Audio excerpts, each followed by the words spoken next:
एक सच्चे और अच्छे इंसान की पहचान कैसे करें? आज जो मैं आपको एक सच्ची घटना बता रही हूँ, ये घटना एक सूरत और सीरत के जंग की सच्ची कहानी है। So hello friends, welcome here, your friend Shipra speaks. तो बात उस समय की है, वैसे तो ये एक एयरपोर्ट की घटना है। तो बात उस समय की है जब बॉम्बे से दिल्ली की ओर फ्लाइट जा रही थी। तो एक एयर होस्टेज और एक वो वुमेन जो थी वो बहुत ही अच्छी थी, सुंदर थी देखने में। अच्छी क्या मतलब, बोल सकते हैं कि सुंदर थी देखने में। तो उसके बीच की वार्तालाप होती है। तो पहले मैं यहाँ से शुरू करती हूँ। तो वो जो लेडी थी वो प्लेन में आई। उसने अपना लगेज ऊपर की तरफ शेल्फ में वहाँ पर लॉक करने लगी। वो शेल्फ पे लॉक करते करते उसने देखा कि उसकी जो सीट थी, उसकी सीट के बगल में एक और व्यक्ति बैठा हुआ था जिसके बगल उसकी सीट थी।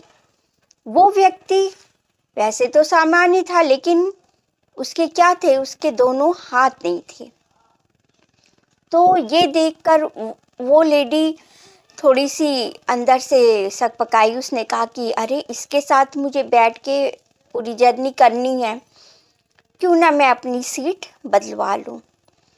तो वो एयर होस्टेस के पास गई और उससे बोली कि देखिए, मुझे मेरी सीट चेंज करनी है। तो एयर होस्टेस बोली कि क्या क्या प्रॉब्लम है आपको उस सीट से। तो उसने कहा, लेडी ने बोला कि नहीं, मैं इनके साथ बैठ के यात्रा नहीं कर सकती। तो होस्टेज बोली कि क्यों नहीं कर सकती हैं आप? कहने लगी, नहीं, बस मुझे इस तरह के व्यक्ति के साथ बैठ के नहीं, मुझे बड़ी अनकंफर्टेबल हो रही है इनको देखकर। तो उसने कहा, ठीक है, आप मेरी पैसेंजर हो, आपकी जो भी प्रॉब्लम है मैं सॉल्व करूँगी, आप यहाँ ठहरिए, मैं नेक्स्ट केबिन में जाती हूँ और वहाँ अदर एम्प्लॉय से बात करके फिर मैं आपको बताती हूँ। वो लौट कर आई। उसने कहा कि देखिए, इस बार जितना मेरा कैरियर चला है होस्टेज वाला, उसमें फ़र्स्ट टाइम मैं ये देख रही हूँ कि एक इकोनॉमिक डिपार्टमेंट से एक यात्री को फर्स्ट क्लास में शिफ्ट किया जा रहा है। अब वो जो सुंदर स्त्री थी वो तो अंदर ही अंदर बहुत ही मंत्रमुग्ध हो गई। सोची कि अरे वाह, मुझे तो बड़ी रिस्पेक्ट मिल रही है यहाँ पर। ये सब मेरे रूप की वजह से है। नहीं तो ये लोग तो अच्छे रूपवान स्त्री को ही वैल्यू देते हैं। लेकिन ये इसका मिसकंसेप्शन था। वो गलत तरीके से सोच रही थी। हुआ क्या आगे हुआ ये कि अभी उसने अपनी बात ख़त्म करी और ख़त्म करते साथ होस्टेज जो चल के जो 4 कदम पे बैठे हुए थे व्यक्ति उसकी सीट पर, उसकी मतलब सीट के बगल में, उनके पास गई, वहाँ ठहरी और बोली कि सर, मुझे कहते हुए ये बहुत ही शर्म महसूस हो रही है कि आपके बगल में आपका जो कोई यात्री है वो आपके साथ बैठना पसंद नहीं कर रहा है। तो ऐसे अशिष्ट पैसेंजर के साथ आप बैठकर यात्रा बिल्कुल नहीं करेंगे। हमारी टीम ने ये डिसाइड किया है कि आपको इस इकोनॉमिक क्लास से उठा के और आपको फर्स्ट क्लास में बैठाया जाएगा। वहाँ आपकी सीट बना दी गई है। चलिए सर, आप चल के वहाँ बैठिए। तो वहाँ जाने से पहले उस व्यक्ति ने कहा, ठहरिए, मैं थोड़ा सा कुछ कहना चाहता हूँ। तो वो स्त्री भी वहीं खड़ी हुई थी जस्ट, और वहीं पे 4 कदम पे ही बातें भी हो रही थी सारी। तो उस व्यक्ति ने कहा, देखिए, मैं एक रिटायर्ड सेना अधिकारी हूँ। तो वो स्त्री एकदम आंखें उसकी वो हो गई। उसने कहा कि आगे मैं बताता हूँ, आगे क्या मैं कहने वाला हूँ। मैं आप दोनों की वार्तालाप सुन रहा था और मुझे बड़ी अपने में मायूसी महसूस हुई कि मैं उन भारतवासियों और भारत उन भारतवासियों और उस देश के लिए मैंने इतना सब कुछ किया, अपने हाथ गंवाए, अपनी नौकरी गंवाई, और वो लोग आज मुझे इस तरह के बोल बोल रहे हैं।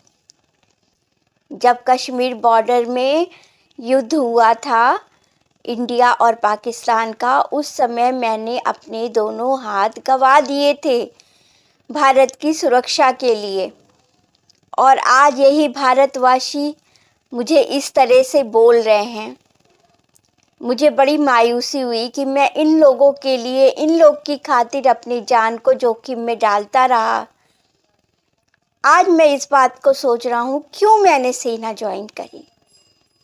क्या मैं ऐसे लोगों के लिए लड़ता रहा हूँ अब तक, जिनके सेना के लोगों में, सेना के व्यक्तियों के लिए ये विचार है?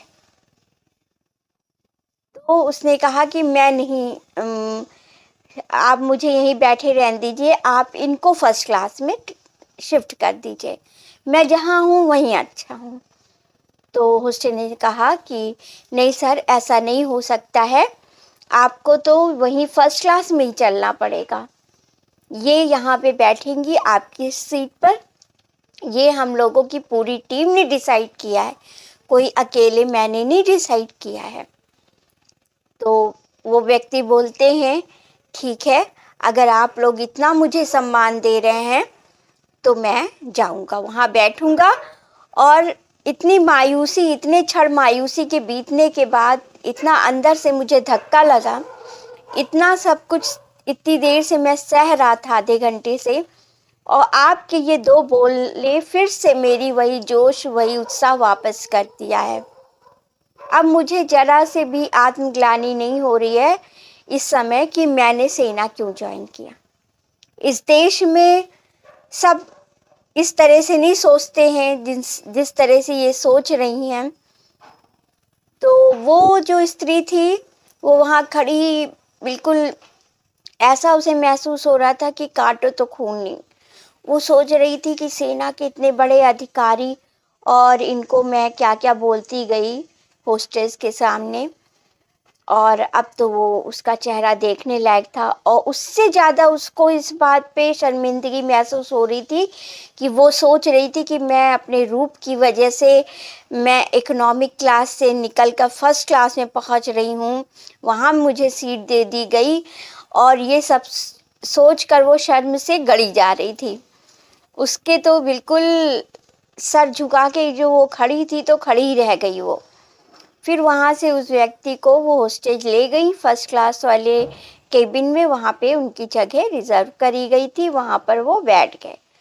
और फिर हॉस्टेज उस लेडी की तरफ मुड़ी और कही, आइए, अब आप अपनी सीट पे आराम से यात्रा कर सकती हैं, आपके बगल भी कोई नहीं बैठेगा अब, और आगे आने वाले टाइम में भी आपके साथ यहाँ पर कोई नहीं बैठेगा, पूरी यात्रा आप आराम से कर सकती हैं।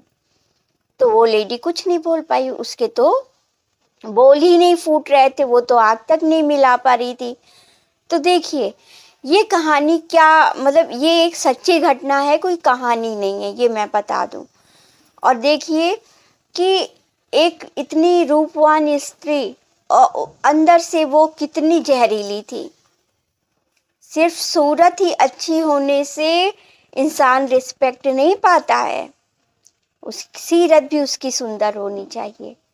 मतलब अंदर से भी वो, उसके अंदर प्यार, करुणा, ममता, दया, हर चीज़ उसके अंदर होनी चाहिए, तब सुंदरता कंप्लीट होती है।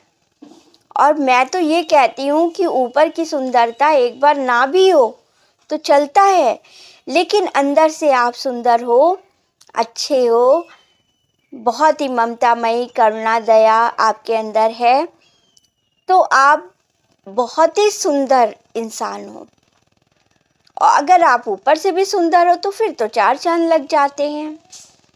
तो आज मैंने जो ये घटना आपको बताई है, इससे ये पता चलता है कि सूरत और सीरत की जंग में हमेशा सीरत जीतती है।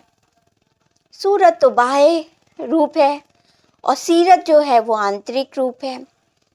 तो हमेशा जो भीतर होती है वो चीज़ ठोस होती है, वो चीज़ वैल्यूबल होती है, अपने लिए भी और बाहरी लोगों के लिए भी। एक इंसान आपकी सूरत देख के क्षणिक आपसे प्रभावित हो सकता है, लेकिन जब वो आपसे थोड़ा और जुड़ता है तो आपको उसको आपकी सीरत का पता चलता है। फिर वो सोचता है कि ये स्त्री तो बिल्कुल बदसूरत है।